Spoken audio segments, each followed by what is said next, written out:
ఏమన్నా హీరోల సినిమాలు అండి లైన్గా హౌస్ఫుల్ ఉండడానికి, సినిమా జనం రాకుండా నేను హౌస్ఫుల్ బోర్డు పెట్టడానికి, లేకపోతే నేను ఏమన్నా కార్పొరేట్ బుకింగ్ చేయడానికి హీరోల సినిమాలా?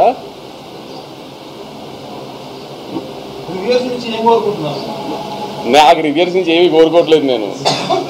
నేను అంటుంది మేము మీ రివ్యూస్ని ఐ మీన్ రెస్పెక్ట్ చేసి అందరం యాక్సెప్ట్ చేసినప్పుడు సినిమా ఆడుతున్నప్పుడు ఆ సినిమాని ఎందుకు సపోర్ట్ చేయరు, ఇంకా ఎందుకు పుష్ చేయరు ఆ సినిమాని?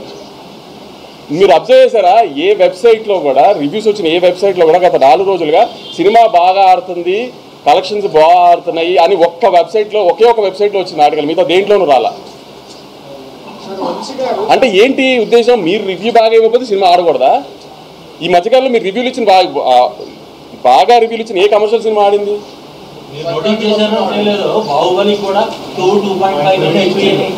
సినిమా పేర్లు రివ్యూలు మీరు రివ్యూ మీ జాబ్ మీరు ఇచ్చేసారు, అయిపోయింది. దాని తర్వాత సినిమా బాగా ఆడుతున్నప్పుడు దాన్ని ప్రమోట్ చేయడం కూడా మీ జాబ్ కదా.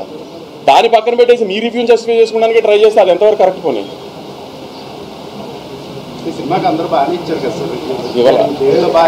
ఇవ్వాల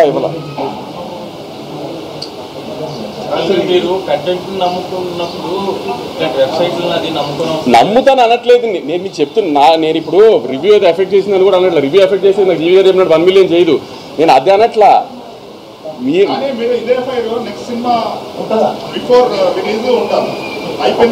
మీరు నెక్స్ట్ సినిమా బిఫోర్ రిలీజ్ నేను ఏమి ఉండాలి అని మీరు అనుకుంటున్నారు, ఇవాళ చెప్పండి. అది లేకపోతే నన్ను అడగండి ఆ రోజున. అదే ఏం చేయమంటారు దీంతో? నన్ను చెప్పి అది చేయకపోతే అప్పుడు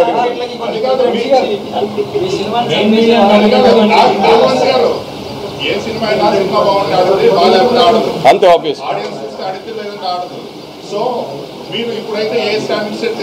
సార్ నేను ఆడియన్స్ కూడా చెప్తున్నానండి, రివ్యూ అనేది ఒక మనిషి పర్సనల్ ఒపీనియన్. అతను ఒక ఎలక్షన్ రిజల్ట్ లాగాను వీటి లాగాను ఒక 15 మంది 100 మందో 200 మందో 1000 మందో 15,000 మందో ఒపీనియన్ తీసుకుని రివ్యూ రాసేది ఒక మనిషి పర్సనల్ ఒపీనియన్. ఆ రోజు వాళ్ళ ఆవిడతో ఇంట్లో గొడవ అయితే ఆ సినిమాకి బ్యాడ్ రివ్యూ రాసిన ఆశ్చర్యం లేదండి. రివ్యూలు దయచేసి నమ్మకండి, అతను అది పర్సనల్ ఒపీనియన్ అంతే.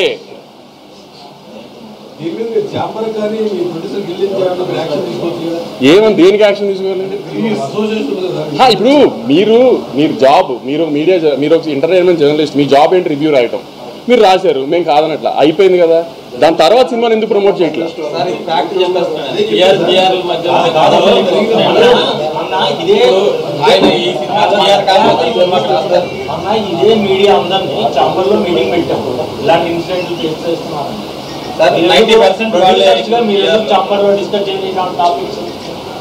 చెప్పాను కదా, ఒక సినిమా రిలీజ్కి వచ్చేప్పటికి ఏ ప్రొడ్యూసర్ వీక్నెస్ ఎలా ఉంటుంది, ఏ డైరెక్టర్ వీక్నెస్ ఎలా ఉంటుందో చెప్పలేము. ఏ రోజున ఎవరు బెండ్ అయిపోతారో చెప్పలేము. ఆ బెండ్ అయిన రోజున మళ్ళీ అన్నీ స్టార్ట్ అయిపోతాయి. అందుకే నేను యూనివర్సల్గా ఏం మాట్లాడట్లా. మీకు నన్ను బ్యాన్ చేయకపోయి మీ వెబ్సైట్లో నా సినిమా